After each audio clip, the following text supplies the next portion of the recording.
அமெரிக்காவின் நடுநாயகமாக இருக்கின்றவரின் அதிகார மையம் எவ்வாறு செயற்படும் அல்லது அந்த அதிகாரத்திற்குரிய துணி எவ்வாறு வெளிப்படும் போன்றவற்றை எல்லாம் அறிவிக்கின்ற ஒரு இடமாக இருக்கின்ற அந்த அலுவலகம் நிச்சயமாக ஒரு அதிகார மையமாக பார்க்கப்படுகின்ற ஒரு இடம். அந்த அதிகார மையத்தின் மீது அவதூறு பூசுவதான வகையிலான வழிமொழிந்து விட்டு இருந்து பார்த்து கொண்டிருந்தது என்பது நிச்சயமாக ஒரு ஏற்புடைய செயலாக பலராலும் கருதப்படவில்லை.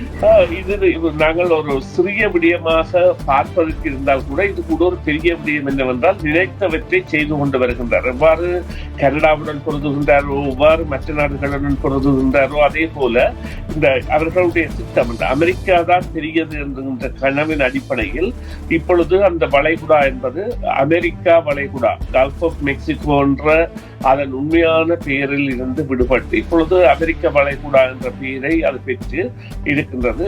இருந்தும் இப்பொழுது அமெரிக்காவின் உபஜனாதிபதியாக இருக்கிற ஜேடி வான்ஸ் கூட ஒரு இளையவர் இவரை போல அவர்கள் கூட இவ்வாறான செயல்களுக்கு ஒத்து செல்வார்களா என்பது தெரியாத விடயமாக இருக்கின்றது. பொறுத்திருந்து பார்க்க வேண்டும். ஆனால் இது நிச்சயமாக ஜனநாயக கட்டமைப்பில் வரவேற்கக்கூடிய ஒரு செயல் அல்ல.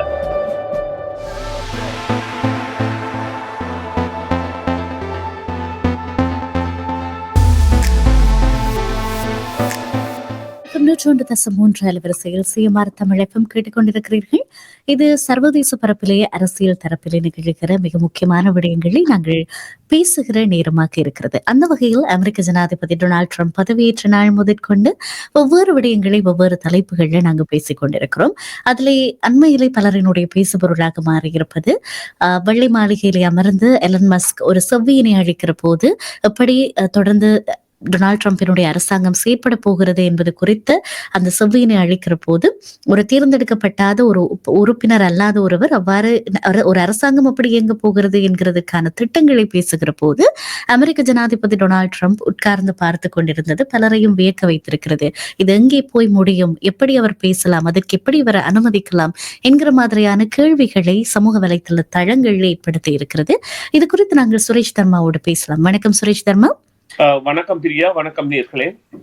மற்றொரு உரையாடலை உங்களை சந்திப்பது மிக்க மகிழ்ச்சி சுரேஷ் தர்மா.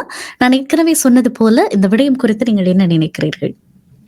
ஆமாம், நிச்சயமாக இன்று இடம்பெற்ற இந்த விவகாரம் என்பது இப்பொழுது பேசு பொருளாகியுள்ளது. ஈலோன் மாஸ்க் அவர்கள், அதாவது உண்மையிலேயே ஒரு ஜனநாயக முறையில் தேர்ந்தெடுக்கப்படாத அதை விட இந்த பெர்சீவ்ட் கான்ஃப்ளிக்ட் ஆஃப் இன்ட்ரெஸ்ட், அதாவது மிகவும் அறிந்த வகையில் இந்த விவகாரத்துடன் ஒத்துப்போகாதவராக இருக்கிறவர் என்றால் அவருக்கு அரசாங்க ஒப்பந்தங்கள் பல இருக்கின்றன. இருந்த பொழுதிலும் அவர் ஒரு சாதாரண உடையில் அதாவது ஓவல் ஆபீஸ் என்றது, அதாவது ஒரு அமெரிக்காவின் நடுநாயகமாக இருக்கின்றவரின் அதிகார மையம் எவ்வாறு செயற்படும் அல்லது அந்த அதிகாரத்திற்குரிய துணி எவ்வாறு வெளிப்படும் போன்றவற்றை எல்லாம் அறிவிக்கின்ற ஒரு இடமாக இருக்கின்ற அந்த அலுவலகம் நிச்சயமாக ஒரு அதிகார மையமாக பார்க்கப்படுகின்ற ஒரு இடம். அந்த அதிகார மையத்தின் மீது அவதூறு பூசுவதான வகையிலான சாதாரண ஒரு தன்னுடைய மகனுடன் சென்று அவரை தோளில் தூக்கி வைத்துக் கொண்டு ஒரு சாதாரண தொப்பியை அணிந்து கொண்டு மேக் அமெரிக்கா கிரேட் அகெயின் என்கின்ற தொப்பியை அணிந்து கொண்டு அவர் குறித்த அந்த செவ்வியானது பலரிடையே, அதாவது ஒரு அறை நிறைய செய்தியாளர்கள் இருக்கின்ற பொழுது இவ்வாறு அவர் செய்தியாளர்களுடன் பேசும் பொழுது ட்ரம்ப் அவரை பேச வழிமொழிந்து விட்டு இருந்து பார்த்து கொண்டிருந்தது என்பது நிச்சயமாக ஒரு ஏற்புடைய செயலாக பலராலும் கருதப்படவில்லை. இது நிச்சயமாக ஒரு பேசு பொருளாக மாறி இருக்கின்றது. என்றால் அவர்களுடைய மரியாதையை குறைக்கின்ற வகையில் தான் இது மாறி இருக்கின்றது. இப்போ உதாரணமாக பார்த்தீர்களானால் ஆதி காலங்களில் ஒவ்வொரு அமைப்பிற்கும் அல்லது ஒவ்வொரு அதிகாரத்திற்கும் தொப்பிகள் அளவாக இருக்கின்ற காரணமாக அல்லது அதனை தொப்பிகளை வைத்துத்தான் மதிப்பிடுவார்கள். அது புனித பாப்பாண்டவராக இருக்கட்டும் அல்லது அவரின் கீழ் இயங்குகின்ற தேவாலய அதிகார சபைகளாக இருக்கட்டும் அல்லது போலீஸ் உத்தியோகத்தர்களாக இருக்கட்டும்.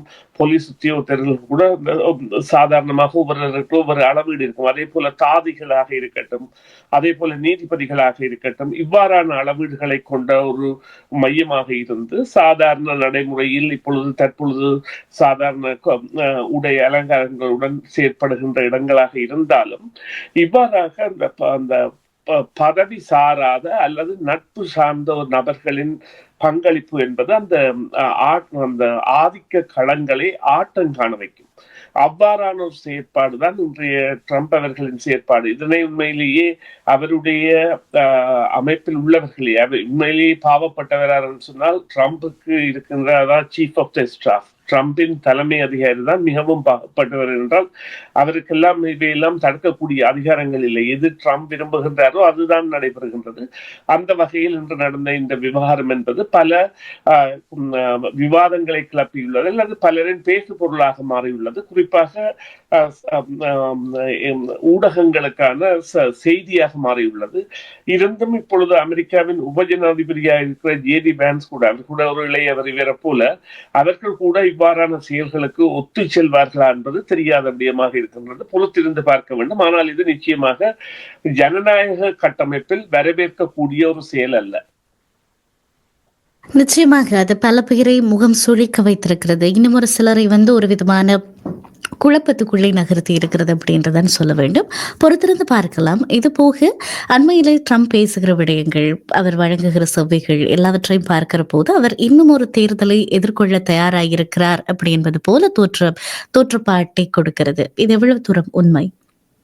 இல்லை, அதை அவர்கள் கேட்டிருந்தார்கள் நிருபர்கள். அந்த ஜேடி வான்ஸ் உங்களை பிரதியீடு செய்வதற்காக அடுத்த தேர்தலில் தயார்படுத்துவாரா என்றவுடன் அவருடைய உடனடி பதிலாக இருந்தது இல்லை என்பது. அது அவர் மறுதளித்த விதம் என்பது இரண்டு செய்திகளை கூறி நிற்கின்றது. முதலாவது, அவர் விருப்பப்பட்டிருக்கின்றார், ஆம் அவர் அடுத்த தேர்தலிலும் நிற்பதற்காக தன்னை தயார்படுத்துவார் என்பது.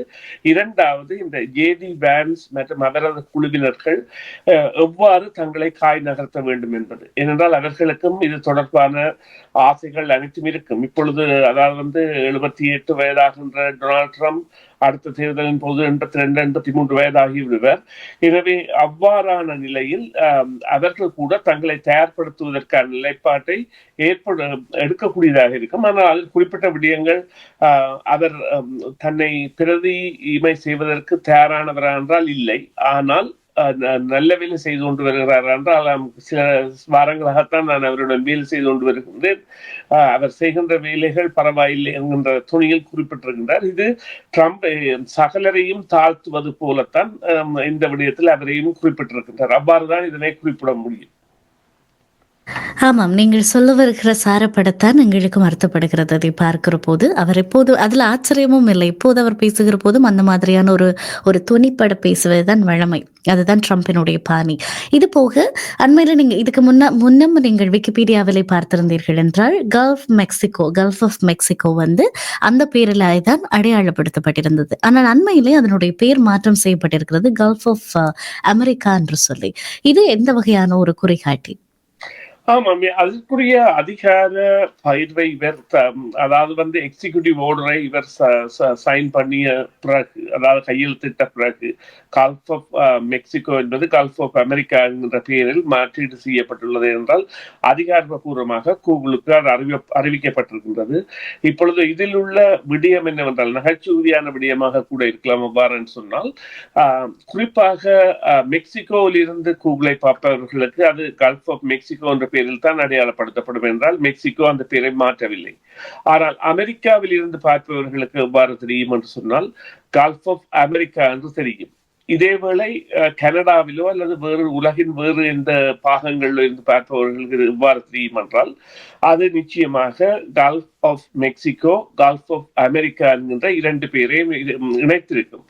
ஆனால் இந்த வளைகுடா என்பது நிச்சயமாக மெக்சிகோவை தான் பிரதானமாக கொண்டதாகவும் அமெரிக்காவின் இப்பொழுது நெருங்கிய பகுதிகளாக இருப்பது என்று பார்த்தால் அமெரிக்காவின் டெக்சாஸ் மாநிலத்தை அண்டிய கடற்பரப்புகள் தான் அவைக்கு நெருங்கிய தொடர்புடையவையாக இருக்கின்றன. இதனால் தான் அதற்கு இந்த கல்ஃப் ஆஃப் மெக்சிகோ என்று பெயர் வந்தது என்றால் அந்த வளைகுடாவின் நிலத்தொடுகையின் சுமார் 70% மேலான பகுதியானது மெக்சிகோவை சார்ந்தது.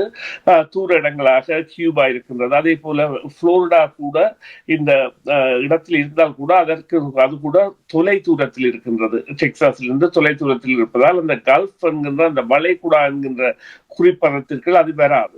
இந்த நிலையில் இது இவ்வாறு செய்தது என்பதை அவர்கள் ஏற்கவில்லை என்பது உண்மை. மெக்சிகோ ஏற்கவில்லை. இருந்த பொழுதிலும் அவர் கையெழுத்திட்ட அதிகார பிரசன்னத்தின்படி இவ்வாறான மாற்றம் என்பது ஏற்படுத்தப்பட்டிருக்கின்றது. ஆனால் இவ்வாறான உடனடி மாற்றங்கள் என்பது செய்யப்படுகின்ற பொழுது அவை பல சிக்கல்களை கொண்டு வரக்கூடிய விடயங்களாக இருக்கும்.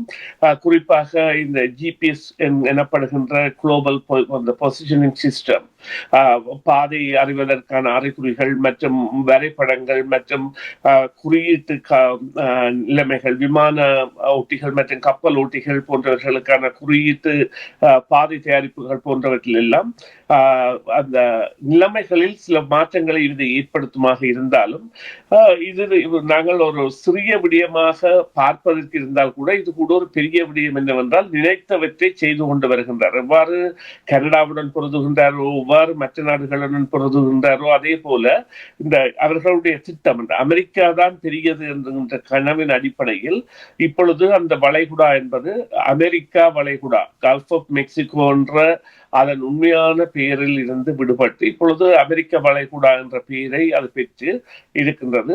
இதை கூகுள் உத்தியோகபூர்வமாக மாற்றி இருக்கின்றது. அதற்கான விளக்கமாக அவர்கள் ஒரு அரசு முடிவெடுக்கும் பொழுது அதன்படி தாங்கள் அந்த பிரதேசத்தின் பெயரை மாற்றுவது இலக்கு என்று குறிப்பிட்ட பொழுதும் நான் ஏற்கனவே குறிப்பிட்டது போல மெக்சிகோ மக்களின் பார்வைக்கு அல்லது மெக்சிகோவில் பார்க்கின்ற கூகுள் மேப் அதனை கல்ஃப் ஆஃப் மெக்சிகோ என்கிற பெயரில் காட்டும். அதே போல அமெரிக்கர்களுக்கு கல்ஃப் ஆஃப் அமெரிக்கா என்று காட்டும்.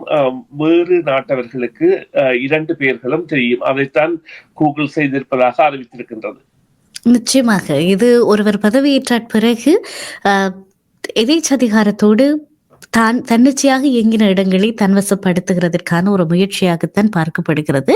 நான் நினைக்கிறேன் இது 1-2 நின்றுவிடப் போவதல்ல. தொடர்ச்சியாக நாங்கள் பேசுவதற்கான காரணங்கள் கிடைத்துக் கொண்டே இருக்க போகிறது. தொடர்ந்தும் பேசலாம்.